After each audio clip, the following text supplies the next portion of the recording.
There is a generation that moves quietly through our cities, our workplaces, our families, so present, yet often overlooked in how profoundly they were shaped. You see them in the lines etched on a face during early morning coffee, in the careful way they arrange a room, in the pause before they speak about the past. They are familiar and yet rarely understood on a deeper level. This is the generation born between 1946 and 1964, what we call the baby boomers. To understand them, we must first return to a time that is distant, yet still echoes in their nervous system. They were born into a world recovering from a global conflict, a world where the echoes of scarcity and danger lingered even as prosperity began to bloom. Homes were smaller, communities were tight, and safety often felt conditional. Children learned early that the world could shift in a single moment, that security was not guaranteed. Their childhoods were marked by a paradoxical mix of optimism and caution. Suburban streets, backyard gardens, the whir of washing machines and radios. These were symbols of progress, but they existed alongside invisible anxieties. Parents themselves, scarred by war or economic instability, oscillated between protection and expectation. The psychological imprint was subtle but enduring. Life was to be planned, controlled and disciplined, yet always with an awareness of fragility. Schoolrooms reinforced these lessons. Classrooms were structured, authority was seldom questioned, and conformity was rewarded. A child's behavior was measured often publicly, and mistakes were rarely abstract. They carried social consequences. In this environment, a generation learned self-reliance, internalized responsibility, and a quiet form of caution. Failure wasn't simply personal. It was a potential ripple that affected family, community, or even national pride. As teenagers, they witnessed a world in transition. Television brought the wider society into their living rooms. The civil rights movement, the early space race, economic expansion alongside political tension. Yet these events, while dramatic, were often framed in ways that demanded decorum and composure. Emotional expression was carefully moderated, and optimism was paired with a realism born of observing instability. The seeds of a characteristic pragmatism were sown in these years, an ability to hope, but never without awareness of risk. Work and responsibility became central early on. Many entered adulthood expecting to earn their place in society through diligence and consistency. Jobs were not just income, they were identity. Authority was a structure to navigate, not necessarily to challenge, and rules were often interpreted as tools for survival rather than constraints to rebel against. There is a subtle psychology at play here. When the environment demands measured action and adherence, the mind adapts to prioritize caution, endurance, and long-term planning. But this adaptation also carried costs. Emotional expressiveness was sometimes sacrificed for stability. Personal desires were deferred for duty. Anxiety found its quiet home beneath smiles of competence. Self-reliance, while admirable, could become isolation. Resilience, a shield that sometimes concealed vulnerability. And yet, these behaviors were not moral choices. They were psychological strategies, honed for survival in a world of uncertainties and expectations.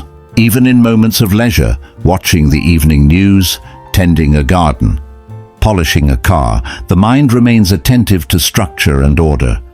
Their optimism is measured, their attachment to routines is profound. The small, almost imperceptible patterns of daily life, folding laundry in a precise way, saving for the future, calling home at a certain hour are echoes of environments that demanded foresight and caution. The mind learns that small, repeated actions can contain uncertainty, and in these habits, there is a quiet mastery over the chaos of the world. Adulthood for this generation was a delicate balance between aspiration and caution. The world they entered offered unprecedented prosperity. Homes, careers, the possibility of social mobility. Yet the echoes of scarcity and conflict lingered. Decisions were rarely made lightly, and optimism was always tempered with realism. They had learned early that life could shift in unexpected ways, And so their approach to risk was careful, deliberate, almost surgical. In relationships, this manifests subtly. Emotional intimacy is present but often measured. Love is expressed through acts of responsibility and provision more than verbal affirmation. Parenting, for many, is a reflection of what they themselves learned.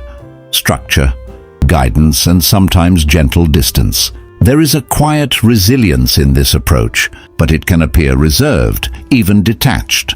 To younger generations accustomed to immediacy and emotional transparency, work became a landscape of identity, a place where competence, perseverance, and reliability were continuously validated. Promotions, stability, and recognition were not merely professional goals, they were indicators that one had navigated a complex social and economic terrain successfully.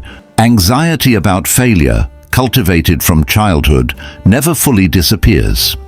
It simply shifts into forms that reinforce effort and diligence rather than impulsive action. Coping strategies emerge as a blend of the emotional and the behavioral. Many boomers rely on internal frameworks for managing stress, emphasizing problem-solving over verbal venting.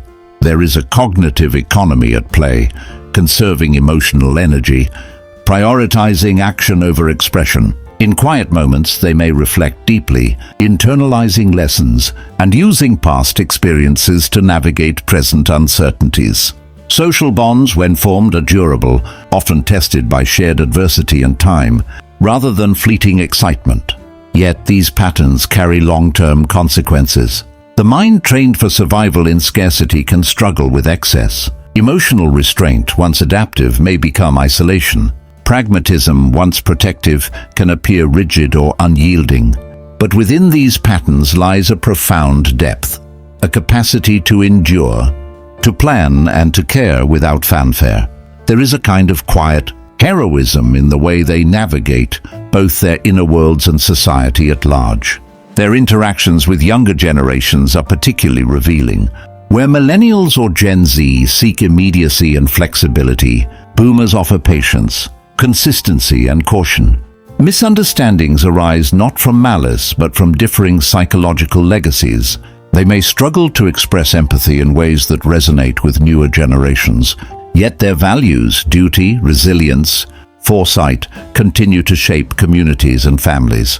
In a sense, they are the silent scaffolding beneath much of modern society, sustaining structures that others take for granted. Even in retirement, the psychological echoes persist. Daily routines, attention to detail, and an enduring preference for predictability are not habits born of stubbornness. They are adaptations that have served survival for decades. Reflection often brings both pride and melancholy.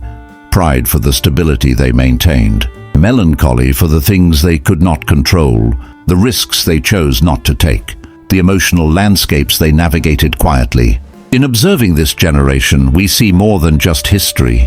We see psychology etched into the everyday. We see minds shaped by scarcity and responsibility, by hope tempered with caution. We see how early experiences ripple through decades, influencing relationships, work, and emotional life in subtle, profound ways.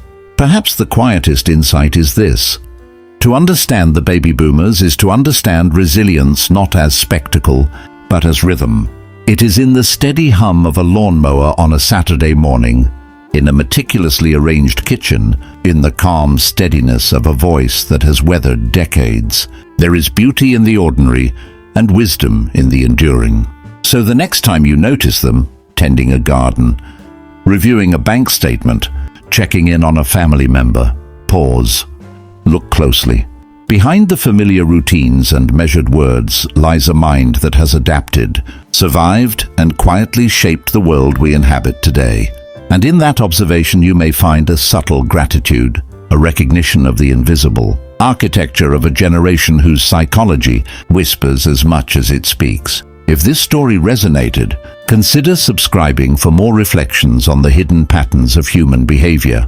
Here, we explore the quiet depths of mind and society, one generation at a time,